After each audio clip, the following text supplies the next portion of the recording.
할렐루야. 주의 이름으로 환영합니다. 자, 우리 옆에 계신 분들하고 한번 인사 나누시죠. 얼굴과 얼굴을 대하고 눈과 눈을 마주치고 반갑습니다. 잘 지내셨습니까?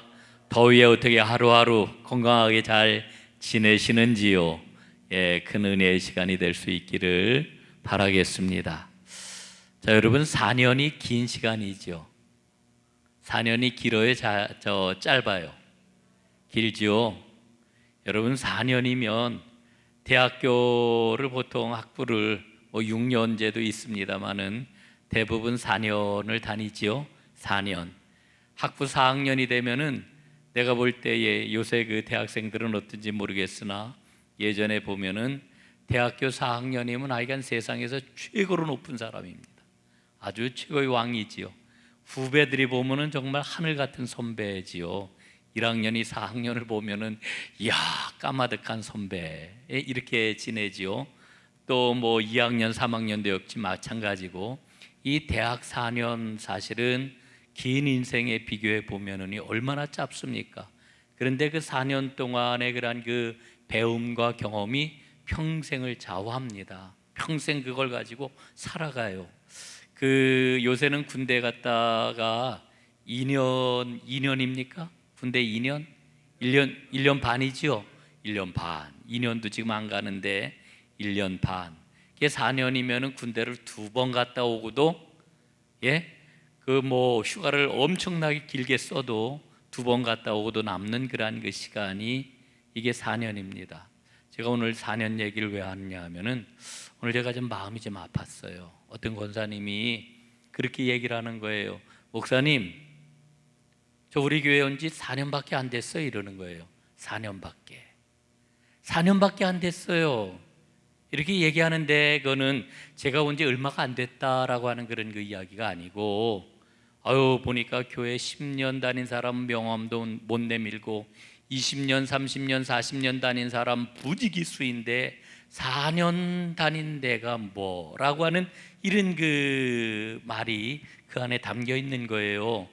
그래서 제가 참 마음이 아프기도 했거니와, 마침 옆에 우리 그 여선교회 회장님이 계셔가지고, 여선교회 회장님이 제일 오래 다녔더라고요, 거기 있는 사람들 중에서. 그래가지고 제가 그 여선교회 회장님한테 그렇게 이야기를 했어요. 여선교회 회장님, 잘 들으셨죠?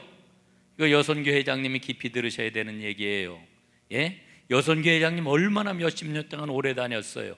그런데 우리 교회에 나온 지 벌써 4년이 된 분이 아직도 4년밖에 안 됐다라고 이렇게 얘기를 하는 거, 이거 좀 문제가 있는 거 아니냐, 제가 이렇게 이야기를 했습니다.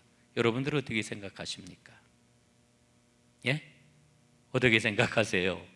한번 우리가 좀 깊이 생각하고 기도하고 그래야 될 그런 아주 중요한 문제라고 생각을 합니다. 여러분, 4년이 정말 이게 짧은 시간이 아니라 아주 긴 시간인데 우리 전농교회 보니까 20년은 30년은 40년은 이렇게 하는 그런 그 분위기가, 물론 여러분 교회를 오래 다니고 우리 교회에서 대를 이어가지고 정말 아름다운 그러한 그 교회에 몸된 교회에 충성하는 그러한 그 귀한 그러한 그 일꾼들, 중심이 되는 부분들 굉장히 소중하다고 생각을 하는데, 그러나 그것과 함께 더불어서 어느 누구도 우리 교회에 와가지고는 그저 한 주가 지나고 2주가 지나고 그저 한 1년 지나고 이런 모든 것들이 다 그냥 편안하게, 그래서 이건 내 집과 같이 여겨져야 되리라 이렇게 생각을 합니다. 그런 은혜로운 교회가 꼭 우리 교회가 될 수 있기를 간절히 소원합니다. 자, 이제 오늘은 수요일이기 때문에 수요 성경 공부지요. 오늘 이 4장 말씀을 좀 중심으로 해서 3가지를 좀 한번 생각을 해보고, 그리고 오늘 본문을 간략하게 살펴보고 오늘 말씀을 마무리하도록 이렇게 하겠습니다. 첫 번째 살펴볼 것은 비유이고요, 두 번째 살펴볼 것은 말씀이라고 하는 거고요, 그리고 세 번째는 오늘 본문과 연관지어서 믿음이라고 하는 것을 살펴보도록 하겠습니다. 이 비유라고 하는 표현은 헬라어로 파라볼레라고 하는 이와 같은 단어를 사용을 합니다. 이 파라볼레라고 하는 말은 두 가지 단어가 합쳐졌는데 파라라고 하는 뜻과 발로라고 하는 두 가지 단어가 합쳐진 그 단어입니다. 이 파라라고 하는 말은 옆으로 따라가다라고 하는 의미가 있고요, 발레라고 하는 말은 던진다라고 하는 그런 의미가 되겠습니다. 그래서 이 파라볼레라고 하는 말은 옆으로 따라 던진다라고 하는 그런 의미가 있는 거지요. 여러분, 그래서 이게 어떻게 보면은 옆으로 던지는 그러한 그 이야기라고도 이렇게 이야기를 할 수가 있겠습니다. 이 예수님이 비유를 왜 사용을 하셨을까라고 하는 것을 우리 좀 다시 한번 지난 시간에 이어서 좀 정리할 필요가 있겠다 하는 생각이 듭니다. 그 유명한 C.S. 루이스라고 하는 그 영국의 아주 유명한 20세기 최고의 작가 가운데, 우리 기독교 작가 가운데 한 사람을 꼽히는 루이스가 있지요. 루이스는 이런 이야기를 들려줍니다. 나는 소설을 좀 많이 쓰는데 내가 소설을 쓰는 이유가 있습니다. 여러분, 루이스의 그런 그 소설이 굉장히 많아요. 아주 재미있는 그런 그 소설도 굉장히 많습니다. 대표적인 그런 그 작품이 나니아 연대기라고 하는 그런 그 작품이지요.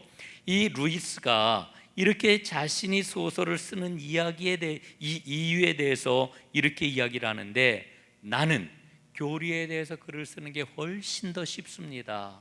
그리고 철학에 대해서 가르치는 것이 훨씬 더 용이합니다. 그러나 내가 그렇게 교리적으로 철학적으로 가르치거나 글을 쓰면은 그것을 알아듣는 사람은 아주 소수에 불과할 것입니다. 그걸 이해할 수 있는 사람은 많지 않을 것입니다. 그리고 이해를 한다 할지라도 그냥 그런가 보다 하고 흘려보낼 사람들이 너무나 많습니다. 그러나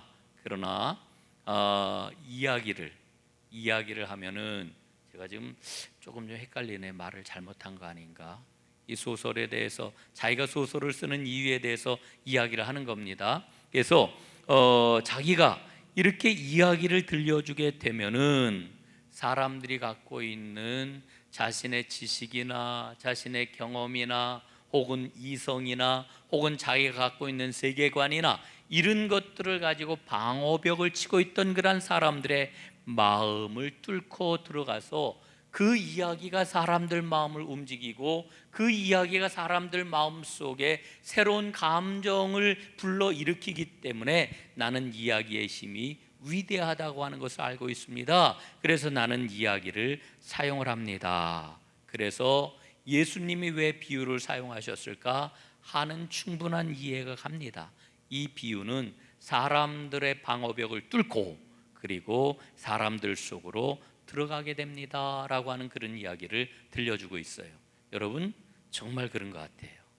여러분, 비유는 당시 모든 사람들이 알고 있던 삶의 이야기라고 그랬잖아요. 다 알고 있는 그런 그 이야기입니다. 그런데 그 비유를 들으면 사람들이 그 비유에 자신이 참여하게 돼요. 예? 여러분, 예수님이 들려주신 그런 그 비유들, 우리가 지난 시간에 살펴봤던 씨 뿌리는 사람의 비유를 쭉 들으면은 사람들이 자기도 모르게 그 이야기 속에 자기가 들어가 있는 것을 발견하잖아요.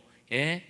씨를 왜 그렇게 뿌렸을까? 그 사람이 씨를 뿌릴 때에 그 많은 씨가 다 길가에 떨어지면 어떻게 했을까? 또 혹은 돌짝밭이나 혹은 가시덤불에 떨어진 그런 그 씨앗은 어떨까? 이러면서 그 이야기 속에서 예수님이 이야기를 바꾸지 않습니까? 어떻게 바꾸어요? 30배, 60배, 100배의 열매를 거둔다 하면서 이야기가 결국은 씨 뿌리는 사람에게서 어디로 옮겨갑니까? 씨를 받은 밭에 대한 이야기로 바뀌어지지 않아요? 그럼 사람들이 어떻게 생각을 합니까? 나는 길가와 같은 밭은 아닐까? 나는 돌짝밭과 같은 밭은 아닐까? 나는 가시덤불과 같은 밭은 아닐까? 나는 좋은 밭일지도 몰라. 이러면서 자신이 그 이야기 속에 참여를 하게 되고 자신을 그 속에서 이제 새롭게 발견하는 판단력이 작동이 된다라고 하는 거죠. 이게 바로 예수님이 갖고 계시는 이 비유의 놀라운 그러한 그 능력이라고 이렇게 이야기를 할 수가 있는 겁니다. 그래서 바클레이라고 하는 유명한 주석가는 이런 이야기를 우리에게 들려주어요. 진리는 개인적으로 이해될 때에만 그 힘이 갑절로 증가할 수 있다. 바른 마음 자세를 가지고 바르게 노력만 하면 스스로 발견할 수 있으며, 또 그렇게 함으로써 참으로 그리고 진실로 자기 것으로 소화시키면서 간직할 수 있는 진리로 자기가 그걸 붙잡게 된다. 예수님은 이것을 아셨기 때문에 진리를 비유로 일러주셨다, 이렇게 이야기를 합니다. 이 예수님의 비유를 듣는 여러분 모두가 바로 예수님께서 원하시는 바대로 이 비유를 통해 가지고 여러분을 잘 발견하고 하나님께서 기뻐하시는 생명의 길을 걸어가는 하나님의 사람들로 거듭나는 큰 은혜가 있기를 주님의 이름으로 축복합니다. 자, 두 번째로 말씀입니다. 말씀. 이 신약 성경에서 이 말씀이라고 하는 것은 하나님의 말씀을 일컫는 것이지요. 예수 그리스도를 통해 우리에게 주시는 구원의 말씀, 이렇게 이야기할 수가 있겠습니다. 이 말씀은 세 가지 측면을 가지고 있는데요. 첫 번째로는 사도행전 6장 7절에 나와 있는 하나님의 말씀이 점점 왕성하여 가더라, 혹은 점점 흥왕하여 가더라 하는 그런 그 말씀이 나오죠. 이때의 그런 말씀입니다. 또 사도행전 4장 31절에도 보면은 담대히 사도들이 하나님의 말씀을 전하니라 하는 그런 그 말씀이 여기 나오고 있지요. 또 골로새서에 보면은 1장 5절에서 진리의 말씀을 너희에게 주노니라고 하는 말씀이 나오는데, 이와 같은 그러한 그 구절에서 나오는 그 말씀을 가리키고 있는 것입니다. 여러분, 이 말씀은 오늘날 쉽게 얘기하면은 복음을 가리키는 그와 같은 말씀이 되겠습니다. 여러분, 그럼 그 말씀, 복음이라고 일컬어지는 그 말씀 안에 들어있는 게 무엇입니까? 첫째로는 예수 그리스도의 십자가에서 달려 죽으신, 피 흘려 돌아가신 구원의 그러한 그 사역이 그 말씀 안에 들어가 있지요. 예? 그 말씀 안에 뭐가 들어가 있느냐면 복음이 들어가 있는데, 그 복음을 좀 더 구체적으로 살펴보게 되면은 바로 주님께서 십자가에서 이루어 주신 구속의 사역이 담겨 있다라고 하는 겁니다. 그 다음에는 바로 그 주님께서 십자가 위에서 이루신 그 놀라운 사실을 근거해 가지고 하나님을 아버지로 모시게 되는 새로운 관계, 그것을 내용으로 하는 또 다른 복된 소식이 그 말씀의 내용이라고 이렇게 이야기를 할 수가 있습니다. 이게 성경에서 일러주고 있는, 신약 성경에서 일러주고 있는 말씀의 구체적인 첫 번째 그런 그 내용이 되겠습니다. 두 번째로 말씀 그럴 때, 신약 성경에서 말씀 그럴 때는 기록되어 있는 말씀을 의미합니다. 좁게 얘기를 하면은 신약 성경에서 말씀이라고 그럴 때는, 기록된 말씀 그러면은 어떤 말씀일까요? 구약의 말씀이 될 것입니다. 구약의 말씀. 자, 여러분, 예수님께서 이 성경에 대해서 말씀을 하시잖아요. 예? 이 구약에 있는 말씀을 많이 인용을 하셨는데, 여러분, 예수님이 인용하셨던 말씀은 어떤 말씀들이었을까요? 어떤 말씀?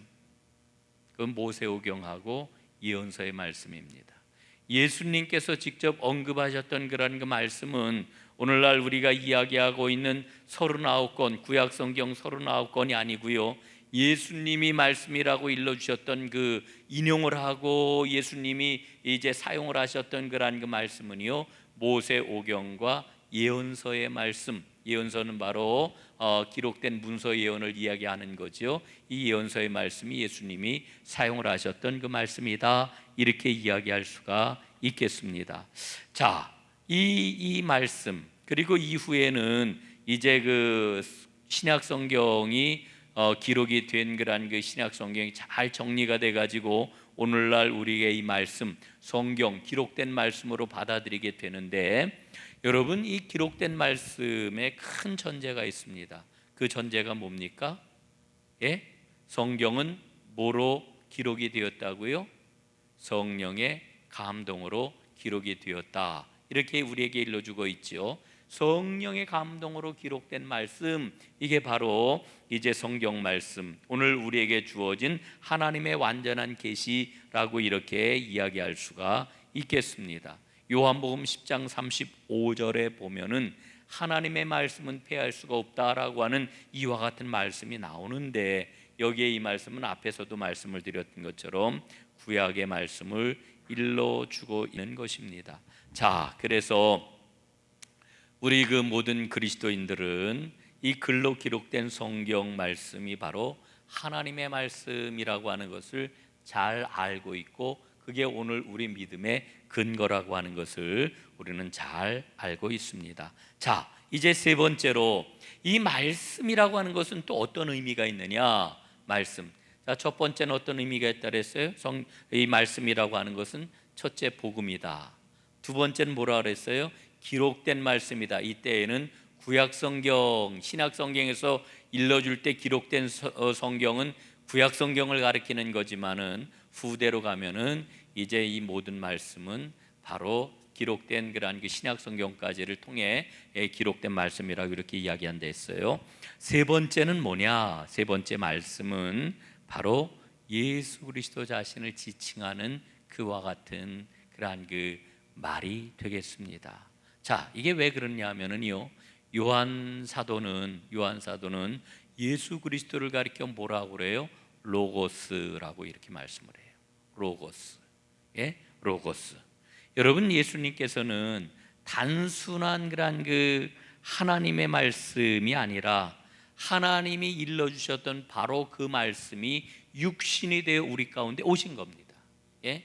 이게 굉장히 중요하지요. 왜 그러냐면은 여러분, 하나님께서는 하나님이 누구시냐라고 하는 것을 특별히 선지자들을 통해 가지고 굉장히 구체적으로 일러주셨어요. 요즘 우리가 이사야서를 읽고 있는데 이 기록된 문서 예언자들을 통해 가지고 하나님이 누구시냐라고 하는 것을 거듭해서 우리에게 일러주고 계시는데, 그런데 중요한 게 있습니다. 그게 뭐냐면은 예언자들을 통해 가지고 하나님이 자기를 계시해 주신 그 계시의 말씀은 부분적이라고 하는 거예요. 하나님을 온전히 알 수가 없어요. 아, 하나님은 이런 분이시로구나. 예? 하나님은 어떤 분이셔요? 젖 먹는 여인이 자기의 자녀를, 자기의 아들을 사랑하는 것처럼, 자기 태에서 나온 그러한 그 자기의 자녀를 잊어버리지 않는 것처럼 하나님이 자기 백성을 사랑하신대요. 비록 세상의 어머니는 자기 자식을 잊어버리지 않지만은 잃어버린다 할지라도 하나님은 자기의 백성을 잊지 아니하시는 이와 같은 분이시다, 이렇게 일러주시죠. 여러분, 곳곳에서 하나님이 어떤 분이신지를 우리에게 계시해 주고 있는데, 그런데 부분적이라고 하는 거예요. 부분적이다. 예? 그런데 말씀이신 예수님이 이 땅에 오심으로 말미암아 그 인격을 통해 가지고, 그의 인격과 삶을 통해 가지고 하나님이 누구시냐라고 하는 것을 온 세상에 밝히 드러내셨다라고 하는 거죠. 그래서 예수님이 뭐라고 그러셔요? 나를 본 자는 누구를 봤다? 하나님을 보았다, 이렇게 말씀하시는 거예요. 오늘날 우리가 예수 그리스도의 그 인격, 주님을 인격적으로 만나 구원받은 그 은혜 가운데 거한다라고 하면은 우리는 하나님을 온전하게 체험을 하게 되는 거지요. 여러분, 그래서 우리가 인격신 예수님을 반드시 만나야 되는 겁니다. 여러분, 이게 굉장히 중요해요. 여러분, 세상에 많은 종교가 있어요. 그런데 그 많은 종교들은 메신저들을 보내가지고 그 메신저들을 통해서 그들이 섬기는 신이 누구냐라고 하는 것을 일러주고 있지요. 예언자도 사실은 그와 같은 존재들이에요. 예? 이사야, 예레미야, 뭐 이런 사람들도 다 그와 같은 존재들인데, 예를 들면은 여러분 그 마호멧교를 무슨 교라고 그러죠? 이슬람. 예. 이슬람에서는 여러분 그 모하메드를 그 아주 큰 선지자라고 그러는데, 이 사람이 누굽니까? 바로 그들이 믿는 알라신을 일러주는 메신저라고 하는 거지요. 여러분, 불교에서 부처님은 뭐예요? 메신저 그 자체인 것이지요. 그런데 여러분 보십시오. 예수님은 누구시냐? 예수님은 바로 메시지와 메신저가 동일하신 분이에요. 예? 예수님 자체가 바로 하나님이시고 그 하나님이 우리에게 무엇을 가지고 오셨는지를 밝히 보여주는, 여러분 보세요. 저는 성경 말씀을 가지고 또 하나님께서 주시는 그러한 그 은혜와 영감을 가지고 뭐를 합니까? 저는 바로 그 하나님께서 우리에게 전해주시려고 하는 메시지가 뭔지를 지금 전하고 있잖아요. 저는 아주 일개 말단에 불과한 그러한 그 메신저이지만, 모든 종교에는 다 이런 메신저들이 있어요. 그리고 위대한 메신저를 통해 가지고 종교가 탄생을 했지요. 그런데 예수님은 메신저일 뿐만 아니라 메시지인 거예요. 예수님 자체가 메시지고, 그리고 그 메시지인 예수님이 메신저로 이 땅에 오셨다라고 하는 거죠. 이게 우리 기독교의 위대하고도 놀라운 전통이다, 이렇게 이야기를 할 수가 있겠습니다. 그래서 이 복음이라고 하는 것은, 말씀이라고 하는 것은 예수님 자체를 가리키는 것이기도 하다. 세 가지를 말씀을 드렸습니다. 말씀은 복음이요, 말씀은 기록된 성경이요, 말씀은 예수님 자체이시다. 이렇게 신약 성경에서 일러주고 있는 말씀의 의미에 대해서 살펴보았습니다. 자, 이제 세 번째로 이제 믿음에 대해서 살펴보도록 하겠습니다. 오늘 성경 본문은 이제 우리가 잘 알고 있는 그런 그 내용인데, 예수님이 뭐라고 그러셔요? 제자들에게 이 믿음이 없는 자들아, 믿음이 없는 자들아, 이렇게 말씀을 하시잖아요. 어찌하여 이렇게 무서워하느냐? 너희가 어찌 믿음이 없느냐? 이렇게 말씀을 하셔요. 여러분, 왜 그렇습니까? 이들이 예수님이 누구인지를 알아보지를 못했기 때문에 그래요. 제자들이 여러분, 예수님을 오랫동안 따라다닌 건 아니지만 여러분, 예수님과 함께 동거동락을 지금 하고 있잖아요. 24시간 같이 붙어서 살아가고 있잖아요. 같이 먹고 같이 잠자고 같이 움직이고 말씀을 듣고 예수님이 행하시는 그러한 그 모든 일들에 참여를 하고 그랬는데도 이들은 아직도 예수님이 누구인지를 모르고 있는 거예요. 여러분, 그래서 오늘 41절에 뭐라고 지금 말씀이 나와 있습니까?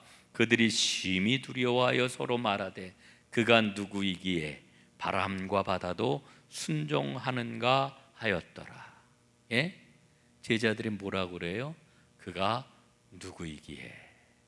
그가 누구냐? 여러분, 이게 그가 누구냐라고 하는 게 우리 믿음을 결정짓는 겁니다. 오늘 예수님 얘기를 우리가 듣고 마음에 새기고 나누고 있잖아요. 예수님의 이야기를 지금 읽고 있잖아요. 그러나 이 자리에서 예수님에 대한 그러한 그 고백을 하라고 하면 모두 다 다를 거예요. 그러나 그 예수님에 대해서 우리가 정말 예수님이 하나님의 아들이십니다, 예수님이 나의 구세주이십니다, 예수님이 나의 메시아이십니다 라고 하는 이와 같은 고백을 갖고 있다라고 하면은 여러분, 제자들처럼 그가 누구이기에 바람과 물도 바다도 순종하는가 이렇게 이야기를 하진 않겠지요. 여러분, 이 믿음이라고 하는 단어는요, 피스티스라고 하는 단어를 씁니다. 믿는다라고 하는, 동사로 하면 믿는다라고 하는 그런 의미인데, 하나님에 대한 신뢰를 표현하는데 성경에서 가장 대표적으로 사용이 되고 있는 단어, 이게 바로 피스티스라고 하는 그런 그 단어입니다. 그런데 여러분이 믿음이라고 하는 이 단어는요, 이 단어는 첫 번째로는 어떤 의미로 사용이 되느냐 하면은 지적으로 동의한다라고 하는 이런 의미로 사용이 돼요. 맞아, 동의해. 이러고서 마음으로 다 끄덕끄덕 오케이, 동의하는 거, 이게 바로 피스티스라고 하는 거죠. 그러나 여러분, 지적으로 이렇게 단순하게 동의하는 거를 믿음이라고 이야기할 수가 없어요. 야고보 사도는 뭐라고 말씀을 합니까? 야고보 2장 말씀에 보니까 야고보는 이렇게 이야기를 해요. 행함이 없는 믿음은 죽은 믿음이니라. 믿음이라고 하는 이름까지는 지울 수는 없지만 믿음이라고 하는 이름을 사용하긴 사용하지만 그건 진짜 믿음이 아니다. 뭐 이런 그 이야기죠. 진짜 믿음이 아니다. 예?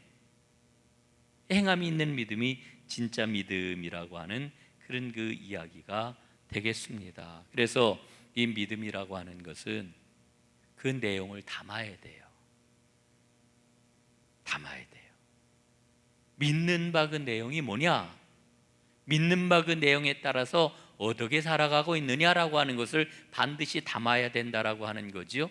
그게 이제 갈라디아서 1장 23절 혹은 디모데전서 4장 1절에서 일러주고 있는 믿음이라고 하는 말의 의미입니다. 그래서 이렇게 그 진정한 믿음을 가지고 살아가게 될 때 전적으로 주님을 신뢰하는 신뢰의 모습이 나타나게 되는 거지요.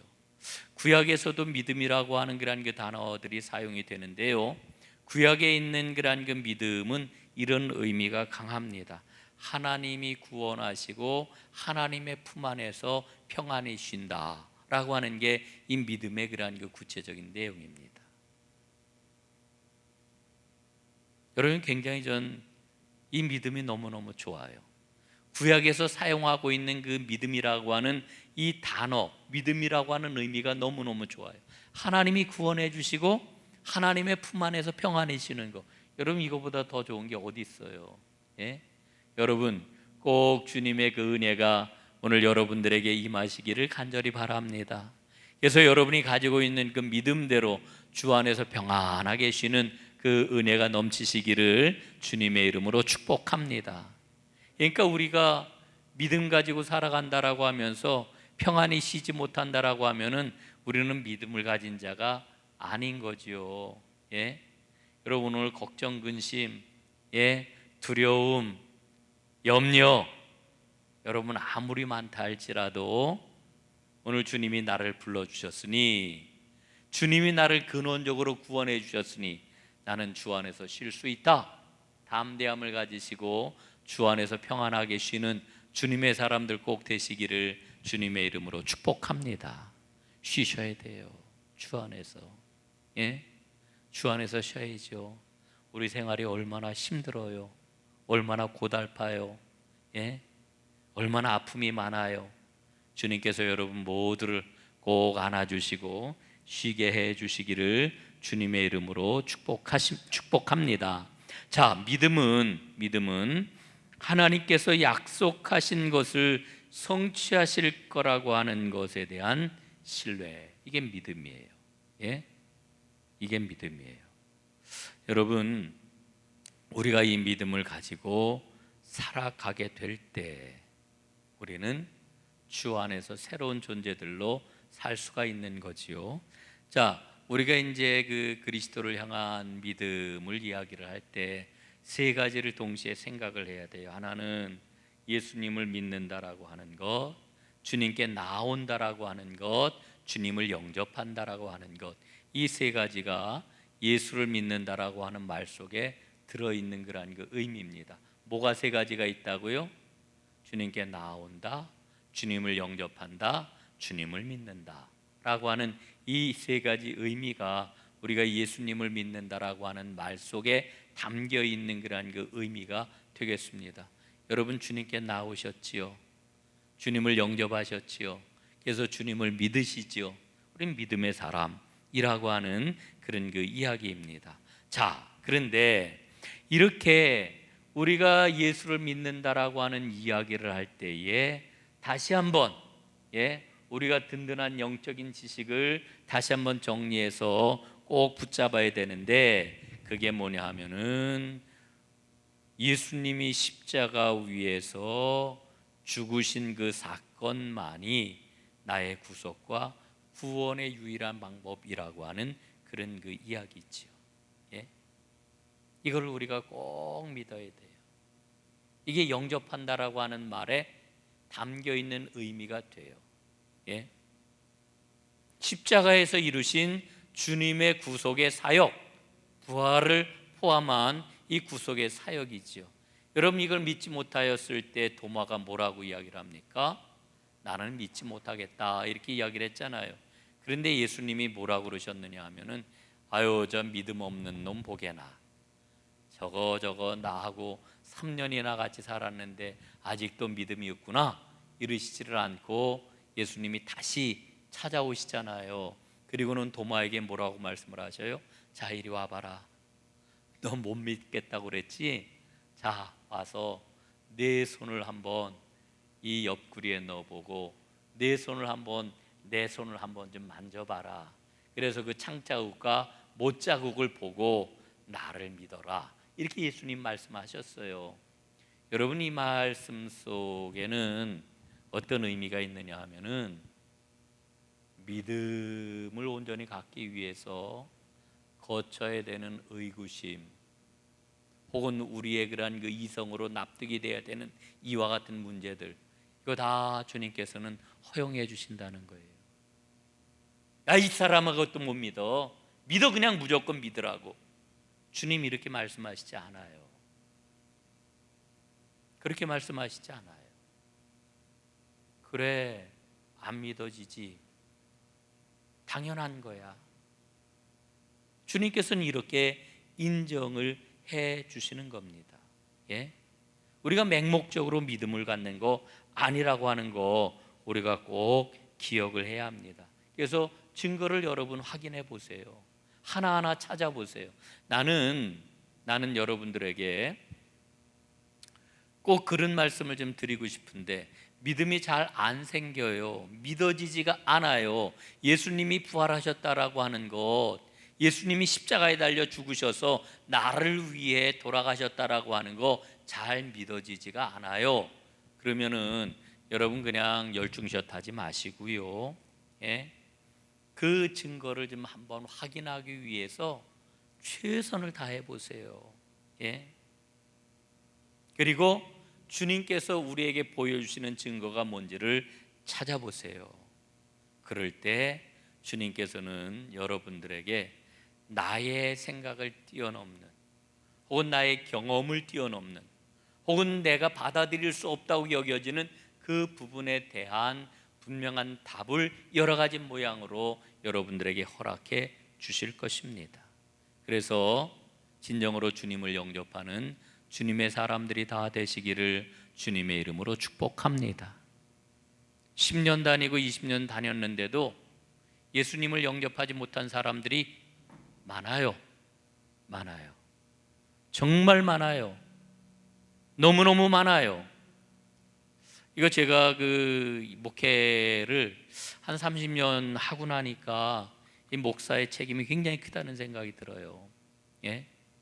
그냥 넘어가서는 안 되는 문제라고 하는 그런 생각이 들어요.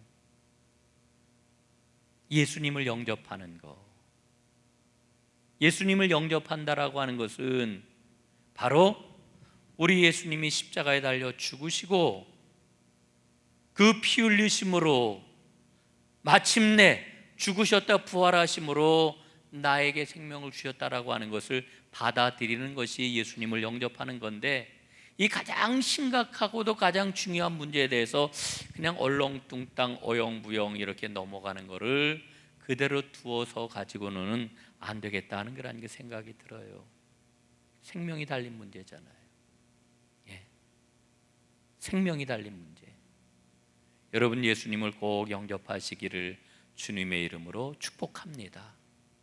여러분 예수님을 영접하지 않으면은요, 아무리 엄청난 일을 만난다 할지라도 제자들이 던지는 질문을 던질 수밖에 없어요. 아유, 그간 누구이기에? 예? 그간 누구이기에? 바람과 바다도 잠잠해지는가? 그간 누구야 도대체? 예? 여러분 긴가민가 한 거예요. 긴가민가. 예수님이 긴가민가 하는 거지요. 여러분 그 우리 감리교회 그 신앙의 핵심은 성화의 신앙이거든요. 예수님을 영접한 다음에 계속해서 자라나는 거지요. 성화의 그런 그 믿음이 자라나고 성숙해지기 위해서 꼭 필요한 게 뭐냐면 믿음이 필요해요. 성화되기 위해서 필요한 게 믿음이에요. 그런데 예수님을 영접한 이 믿음이 없이는 성화의 믿음이 우리에게 올 수가 없는 거예요. 이 믿음이 안 자라는 거죠. 믿음이 자라나질 않는 거죠. 하나님께서는 우리에게 놀라운 은혜와 복을 허락해 주셨는데 그 은혜와 복이 뭐냐 하면은 우리가 마침내 장성하여 그리스도의 분량에 이르기까지 우리가 장성할 수 있는 그 길을 우리에게 열어주셨단 말이죠. 여러분, 이게 우리에게 주신 가장 근원적이고 가장 큰 복이에요. 그런데 예수님을 영접하지 않았으니까, 아직도 예수님을 영접하지 못했으니까 이게 가장 큰 복으로 보이지가 않는 거예요. 이게 얼마나 놀라운 은혜인지가 실감이 나지가 않는 거지요. 그래서 웨슬리는 이 성화의 그런 그 복음을 끊임없이 강조를 했는데, 이 웨슬리의 그런 그 성화의 복음을 강조하기 위해서도 가장 필요한 것은 바로 우리를 사랑하셔서 그 아들 예수님을 이 땅에 보내주시고 그 아드님이 피 흘려 죽기까지 우리를 사랑하신 주님의 그 사랑을 분명하게 깨닫고 예수님을 영접하는 이 영접의 믿음이 꼭 필요하다라고 하는 그런 이야기입니다. 사랑하는 여러분, 주님이 누구이신지 새롭게, 그리고 오늘 분명하게 발견하고 고백하고 그 주님의 손을 꼭 붙잡는 여러분들 되시기를 주님의 이름으로 축복합니다. 그러면은 여러분, 우리 인생에 어떤 바람이 불어온다 할지라도, 어떤 광풍이 우리가 항해하는 그 인생의 배를 흔든다 할지라도 우리는 두려워하지 아니하고 주님과 함께 담대하게 앞을 향해 나아갈 수 있게 될 것입니다. 이 은혜가 저에게도 여러분에게도 우리 공동체에도 가득하기를 주님의 이름으로 축원합니다. 기도하겠습니다. 하나님 아버지, 고맙습니다. 우리가 인생길을 걸어가면서 때때로 만나는 광풍이 있습니다. 만나는 아픔과 어려움이 있습니다. 그럴 때마다 우리의 믿음이 연약하여 흔들리기 십상인데, 나를 구원해 주신 주 예수 그리스도를 온전히 영접하게 하시고 그 영접의 믿음을 통하여 날마다 주 안에서 자라나는 성장하는 성화의 믿음으로 우리의 믿음이 한 걸음 또 한 걸음 나아가는 큰 은혜가 있도록 복을 내려 주옵소서. 예수님 이름으로 간절히 기도 올리옵나이다. 아멘. 자, 이제 소식을 여러분들과 나누도록 하겠습니다. 돌아오는 토요일